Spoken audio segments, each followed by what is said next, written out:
Ashama harka fuunee akkam jirtu hordoftoota Caffee Miidiyaa. Har'a egaan qophii haala yeroo irratti xiyyeeffatee isiniif qabannee dhiyaanneerra. Hanga xumura sagantaa keenyaatti nu waliin turuudhaan akka nu hordoftan kabajaan isin affeerra. Gara marii keenyaatti dabarra. Nagaan isiniif haa ta'u akkam jirtu? Jirra akkam jirtu? Anaa dhufu jenneerraa baga nagaan dhuftanii. Jalqaba irratti barbaachisummaa miidiyaa waldaa dargaggoota Caffee hojii gamtaa keessatti olaanaa waan ta'eef miidiyaan Caffee yeroo dhiyoo irraa ka'ee guddina olaanaa agarsiisuudhaan kan inni hanga ammaatti itti deemaa jiru. Barbaachisummaa miidiyaa irratti maal jettu meeshaa? Ayyee egaa galatoomii gaafii yookaan immoo yaada marii yaadicha ka'eetu irratti seensaa fi Caffee miidiyaan duraan dursee Caffee miidiyaan tokkoffaa siyaasa gartee siyaasa eenyummaati irraa walaba ta'ee miidiyaa deemudha. Egaa hundeeffamni Caffee miidiyaadha. Waldaa dargaggoota Caffee hojii gamtaa waliigalaa keessaa damee tokko ta'ee of danda'ee jiraatudha. Barbaachisummaa miidiyaatiin wal qabatee egaa akkuma beekamu barbaachisummaan miidiyaadha. Dhaabbanni tokko misaayilii qabaachuurra, metireesii qabaachuurra, meeshaalee adda addaa qabaachuurra miidiyaa tokko qabaachuun humna guddaadha. Waan hunda guuta. Akkuma beekamu miidiyaan akka addunyaatitti mootummaa afuraffaa jedhamee qabama. Yeroo dhiyoo keessatti Caffee miidiyaan diina kara hundaanuu waldaa isaatirratti kam isaatiyyuu callisiisuudhaan humna guddaa godhatee jira. Yaa ta'u malee immoo sagalee miseensa isaa, sagalee uummata isaa, sagalee waldaa isaa hojiirra oolchaa jira waan ta'eef tumsa barbaachisaa. Tumsi innis barbaachisu akkuma beekamu ka miseensa qofaa miti kan tumsu uummanni martuyyuu tumsuu qaba.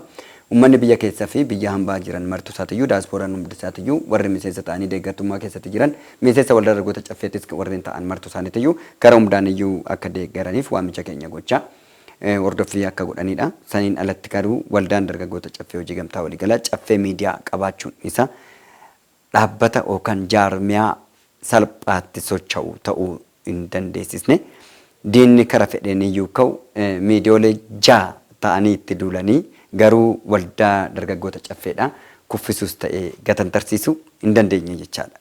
Tolee galatooma dhimma miidiyaa kanumaan dabarreetu gara hojii waldaa dargaggoota Caffee hojii gamtaa waliigalaa kan tibbanaatti dabarra. Egaan akka biyyaatti yeroo kurnaaffaadhaaf akka magaalaa Finfinneetti immoo yeroo sadaffaadhaaf baazaarii fi simpooziyemii giddugala agarsiisaatti gaggeeffamee ture. Achirratti waldaan dargaggoota Caffee hojii gamtaa waliigalaa oomishaalee garaagaraa dhiyeessuudhaan hojjettoonni waldaa dargaggoota Caffee hojii gamtaa waliigalaa guyyoota 6 walitti aananiif guyyaa guutuu kan isaan achitti dabarsanii haalli baazaarii fi simpooziyemii sanaa baay'ee kan namatti tolu miira gaarii waldoolee garaagaraatiif illee ka'umsa kan uume waldaan keenya illee achirratti walitti hidhaminsaa waldoolee garaagaraa wajjiniin uummateeti kan inni jiru. Adeemsi baazaarii sanarratti ture maal fakkaata? Sochii waldaa keenya akkam ture? Ayyee simpoozimiin qophaa'ee waldaalee 110 qabdi amma yeroo ammaa kanatti waldaa hojii gamtaa Itoophiyaa keessatti kan jiranii achi keessatti ka waldaan dargaggoota Caffee hojii gamtaa waliigalaa gaheen inni taphatee fi sadarkaan isaaf kennames akkuma agartan waldaalee keessaa tokkoffaan waldaa dargaggoota Caffee hojii gamtaa waliigalaati. Ittaansee yuuniyoonota jiran keessa Lumii Adaamaati. Kara faayinaansiitiin awwaacii tokkoffaa ba'ee jira kara faayinaansiitiin. Waggaa 3 finnu kana keessatti maal hojjannedha? Miseensa meeqa qabnaadha? Qala'iinsa gabaa magaalaa kana keessa akkamitti gadi deebisnedha? Dargaggeessa meeqa miseensa keenya godhanne? Xeensamuurratti hojii akkamitti hojjanne? Kanaaf naamusa keenyan wal qabatee turgumiin keenya bal'inaan waan ta'eef sadarkaan bifa saniitiin nuuf ba'uun isaa akka gaariitti nuuf ta'ee jira. Egaan baazaarii fi simpooziyemii gaggeeffame sanarratti hojiiwwan baay'eedha hirmaannaa guddaatu taasifamaa ture gama waldaa dargaggoota Caffee hojii gamtaa waliigalaatiin. Irra caalatti miirri hojjettoonni waldaa dargaggoota Caffee hojii gamtaa waliigalaa dargaggeeyyiidha baay'een isaanii kan hojicharra turani. Halkanii guyyaadha kan isaan socho'aa turan baay'ee kan namatti toludha. Waldaan keenyas immoo akka waldaatti hojii koomishinii hojii gamtaa birattis akka inni beekamtii sana argatu kan taasise sochii hojjettoonni kun ciminaan kaka'umsa guddaadhaan godhanii fi hoggansa gara oliirraa kennameen adeemsa kennameen yaada jedhuun qaba. Achirratti dhiyeessiiwwan waldaan keenya dhiyeesseen kan gitu waldooleen dhiyeessan hin turre oomishaalee baay'een achirratti gurguramaniiru gama waldaa keenyaati. Walitti hidhaminsa achirratti godhameenis immoo walharkaa fuudhinsi oomishaalee taasifameeti kan jiru buna dabalatee damma dabalatee akkasumas saliixii fi oomishaaleen garaagaraas waldaan keenya waldoolee walitti hidhaminsa taasisan irraa walharkaa fuudhinsa oomishaa taasiseetiin kan jiru. Gara fuulduraattis immoo oomishaalee jiran kana walharkaa fuudhuudhaan itti fufinsaan wal faana hojjechuudhaan daldala keessatti olaantummaadhaan hirmaachuun qaala'insa gabaa yeroo darbee muddatu salphisuudhaaf waldaan akka hojjechaa jirutti kan jiru jechuudha. Erga achirraatis immoo as deebi'ameeti waldaan dargaggoota caffee hojii gamtaa waliigalaa asitti baazaariin akka eegalu yaada jedhatu ture. Inni sadarkaa maalirra jira? Tokkoffaa baazaarii waldaan dargaggoota caffee hojii gamtaa waliigalaa mooraa kana keessatti yookaan mooraa buufata isaa jiddugala isaa keessatti yeroo maraa isaatiyyuu baazaariin qopheessa guyyaa 10 fi qidaameetirraa kaasee qidaamee ittaanurraa kaasee guyyaa 5 kan turu baazarii hin qopheessina. Baazarii kana irratti isaa asittis qopheessuu dandeenya.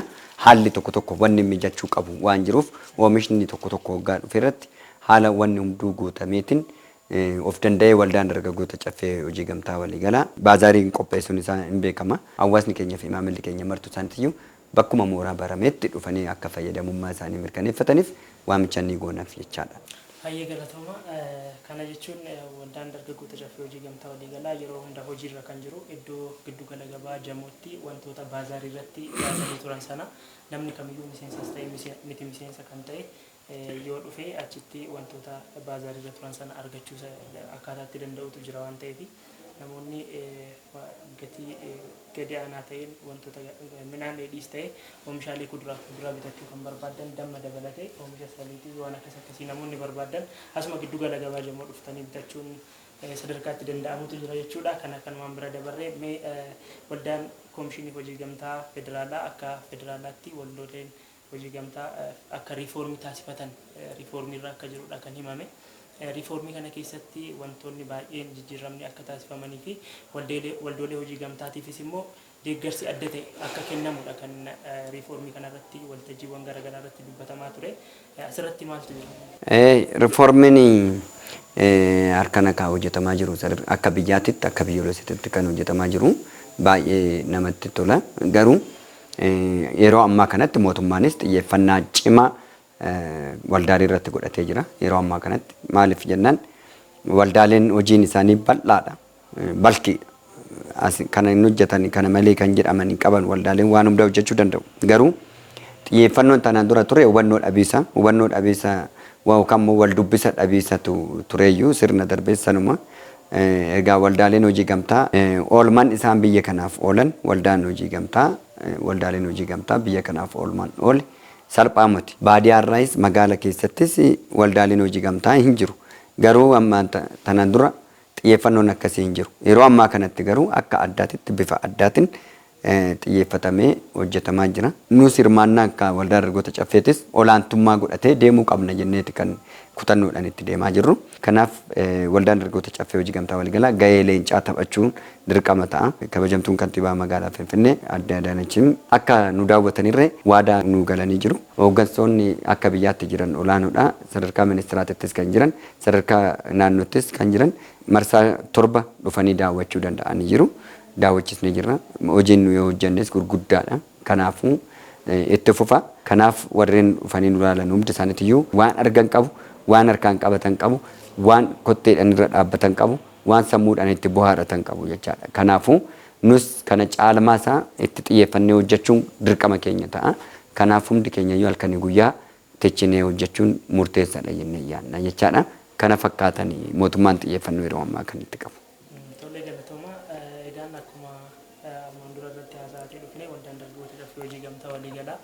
Hojiiwwan baay'eedha kan inni of jalatti qabatee jiru. Sana keessaa garuu akka gartuu tokkotti ijaarsi mana jireenyaa ni jira sana keessatti jechuudha. Waldaan dargaggoota caffee hojii gamtaa jalqabumarraayyuu miseensota isaatiif rakkoo mana jireenyaa furuudhaaf yeroo baay'ee sochiin hin taasisne hin jiru. Aarsaan hin kaffalles hin jiru kan namni kamiyyuu beeku jechuudha. Miseensinnis kan beeku qaamni mootummaa dhimma kana gaafatamanis kan beekanii aarsaan kaffalame guddaa akka ta'e namni kamiyyuu sirriitti hubachuu qaba jedhee tana yaadaan akka kootti yeroo baay'ee komiin ka'u miseensota biraas haa ta'u namoota miseensa hin taane akkasumas waldaa dargaggoota caffee hojii gamtaa waliigalaa dadhabsuudhaaf yaadni isaan fidanii dhufan yaada rakkoo mana jireenyaa waldaan dargaggoota caffee hojii gamtaa waliigalaa nan fura jedhe garuu hin furre jedhudha kan akka rakkootti qabu jechuudha. Yeroo baay'ee namoonni garuu xiyyeeffannaan kanaaf qabanii baay'ee gadi bu'aadha kan akka nani hubadhetti yeroo baay'ees namoota wajjin yeroo waliin haasofnu rakkinni kun rakkina mana jireenyaati. Namni tokko dhalatee guddatee yeroo of danda'ee jirutti abbaa manaa ta'uudhaaf bu'aa ba'iiwwan hedduu bira darbeeti kan inni mana jireenyaa argachuu danda'u irra caalayyuu immoo bara kana keessa jechuudha. Waldaan dargaggoota caffee hojii gamtaa waliigalaa aarsaawwan barbaachisaa ta'e kaffaleera. Namni tokko immoo dhuunfaadhumaan mana ijaarrachuudhaaf dadhabbiiwwan hedduu qaba, baasiiwwan hedduu barbaada jechuudha. Miti akka dhaabbataatti miseensota 15,000 olii fi namni tokko dhuunfaadhaan iyyuu mana ijaarrachuudhaaf waggaa 3 keessatti yeroo gabaabaa kana keessatti karoorsuudhaaf illee miti mana sana ijaaruudhaaf namni dhuunfaa tokko iyyuu karoorsuudhaaf illee baay'ee ulfaata jedhee yaadan akka gootti hubannoon namootaa asirratti akkana ta'uu qaba jedhee yaada. Akkaataan ijaarsa mana jireenyaa haalli jiru maal fakkaata mee isin asumaan? Ayyee galatoomi. Imma mana jireenyaatiin wal qabatee kallattii seerree jedhamuutiin proposal itti hojjennee jirra, site plan itti hojjennee jirra, mirkaneessisnee jirra, qophaa'ee jira jechaadha. Qophaa'uu qofa miti mirkanaa'ee jira. Mirkaneessisuu qofas miti immoo qaama inni ilaallatu irraa sadarkaadhaan xalaatti gadi barreessinee hundaayyuu fixannee jirra. Kanaan immoo sirriitti deemnee haala hundaa mijeessinee Ameerikaan General Supply Chain wajjiniin wal qunnamtii goonee dhufanii mallattoo gaggeessinee jirra. Kanaafuu waldaan dargaggoota caffee hojii gamtaa waliigalaa mul'anni isaatis kaayyoon isaatis galmi isaatis mana jireenyaa qofaa miti. Mul'anni waldaa kanaa waan hedduu of keessaa qaba. Kaayyoon waldaa kanaa dargaggeessa Oromoodhaa ta'e martuusaa baratee kan barumsa fixees ta'e kan hin barannes walitti qabee tokkummaadhaan ilaalcha gandummaatiin, ilaalcha amantaatiin, ilaalcha siyaasaatiin oduu hin ta'in san hunda irraa bilisa ta'ee hunda isaaniitu hammatee tokkummaadhaan sabummaa jidduu gala godhachuudhaan sadarkaa federaalaatiitti akka ijaaramuu keenyatti waan hundaa seera qabeessan itti deemnee hojiirra oolchuun kan keenya ta'a. Hin bubbulla malee nurraa jette boombiin akkuma jedhamu san ammas taanan enuma bakka geenya. Waldaaleen nuun dura hoggaa 18 hoggaa 20 hoggaa 22 kan turan hin jiru kan hin arganne. Isaan qofa duntahin keenya cufaa dabarree deemneeti kan eegumsa raawwii eeggachaa kan jirru. Isa kanaan wal qabatee miseensi obsaan eeggachuu qaba. Miseensi waldaa kanaa jechaan ijoollee waldaa kanaati. Ijoollee waldaa kanaa immoo waldaa kana hin eegu malee, hin tiksu malee, hin utubu malee, hin marsu roorroodha irraa eegu malee itti roorrisan. Kanaafuu warri miidiyaa keenya keessatti akkasitti taasisan kun miseensummaa calqabanii warra gatanii badan. Kun immoo warra galmaa'ee badee qofa hin ta'in kun sheerii galmaa'uudhaaf dhufee galmaa'ee garuu oduu fixee warra deeme.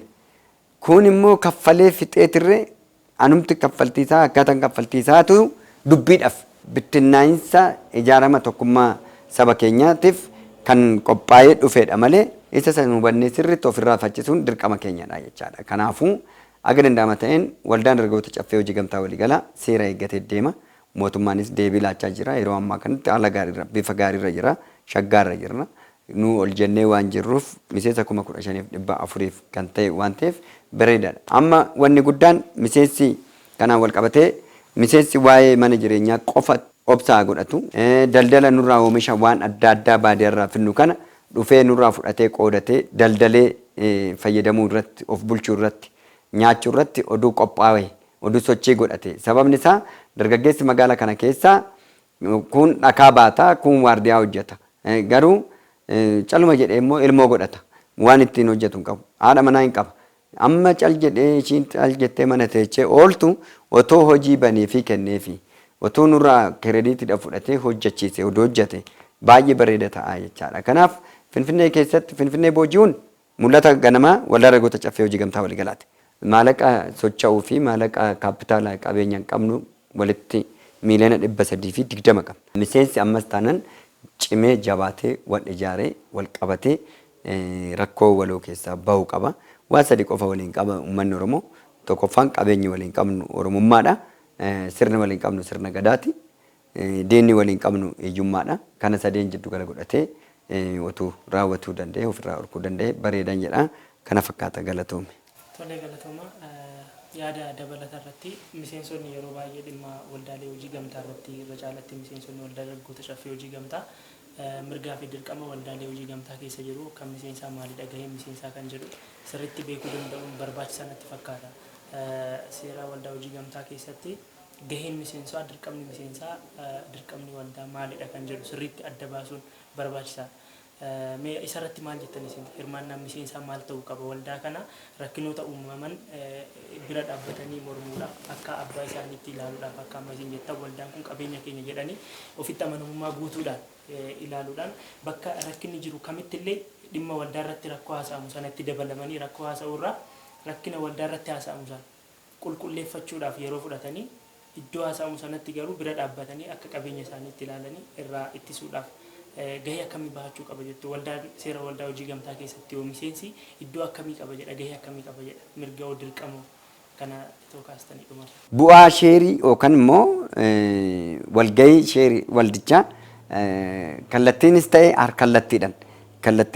harkallattiidhaan hirmaachuu mirga qaba jedha kunis jedha miseensa martoo duun ta'in jedha bakka bu'uutootatiin jedha bakka bu'aatiin jedha kooree damee qabnu hunda irratti iyyuu kooree kudhantu jira achi keessaa walgahiin marii gubbaadhaa yoo jiraatu namni sadi walitti qabaa ittaanaa fi barreessan inni hirmaata yookaan qabuu maallaqaa inni dhiyaata yeroo darbe immoo kooree martu isaatiiyyuu gadi buuneetis mariisisna yookaan immoo walitti finnee caasaadhaan mariisisna kana labsiitu lafa kaa'aaf mirga isaanii gaafii gaafachuu qaban kamisaa social miidiyaadhaan onlaayiniidhaan kallattii addabaabaa irratti oduun ta'in karaa keessattiin gaafachuu mirga qabu bilbilaan gaafachuu mirga qabu qaamaan dhufanii biiroo muummeedhaa gaafachuu mirga qabu feesbuuka keessatti ilaaluu mirga qabu yoo kanaan hin quufne garuu qaamaan dhufanii daawwatanii hubatanii ammas yoo ittiin quufnee fi hin amansiisne immoo naa qulqullaa'u jechuu qabu.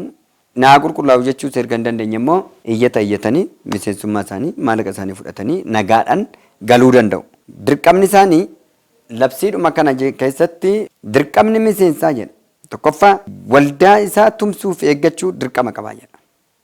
Lammaffaa sagalee waldaa isaa ta'uu dirqama qabaa.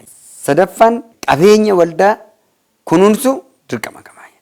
Kanaafuu waldaan dargaggoota caffee hojii gamtaa waliigalaa hojii maneen isaatti fi dambiitti uummata isaa akka alaalaan qofa dhuun ta'in strong ta'ee kan gadi fageenyaan dhaabbateedha jechaadha. Kanaafuu miseensi kamiyyuu mirga isaatis dirqama isaatis fayyadamuudhaaf erga dirqama isaa bahee mirga isaa fayyadamu waan ta'eef jechaadha. Kana fakkaata.